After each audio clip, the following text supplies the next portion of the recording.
In today's video, I'm going to teach you how to set up secret key in Supabase. By the end, you'll know exactly where to go in the dashboard, how to create a properly named key, and a few best practices to keep it safe.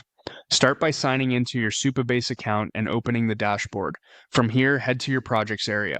If you already have a project, great. Select it to open the project dashboard. If you don't have one yet, create a new project and let Supabase finish provisioning before moving on. Once your project is ready, click into it so you're viewing that project's settings and tools. Next, look to the left sidebar and open Project Settings. Inside the settings, find the section labeled API or API Keys. This is where Supabase groups both publishable and secret keys for your project. Open the page that shows publishable and secret API keys so you can see the available tabs and options. Switch to the secret keys area. This is different from the publishable keys, which are intended for client-side use. Secret keys are powerful and should be kept server-side only, so it's important to be careful with how you name, store, and use them. Click New Secret Key to start creating one. You'll be prompted to provide a name. Keep the name short and unique, using only lowercase letters, digits, and underscores. A clear, consistent naming convention makes it easier to manage multiple keys later, especially if you need separate keys for different services or environments like staging and production.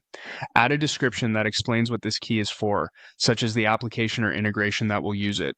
This context helps you and your team quickly understand the purpose of each key without guessing. When you're satisfied with the name and description, click Create API Key. Supabase will generate the secret key for you. Treat it like a password. Copy it immediately and store it in a secure place such as a secrets manager or environment variables on your server.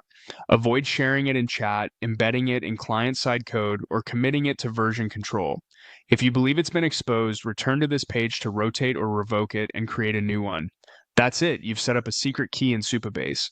You navigated to your project, opened project settings, went to API keys, switched to secret keys, created a new key with a clear name and description, and finalized it securely. Keep these practices in mind to maintain a safe and well-organized setup as your project grows.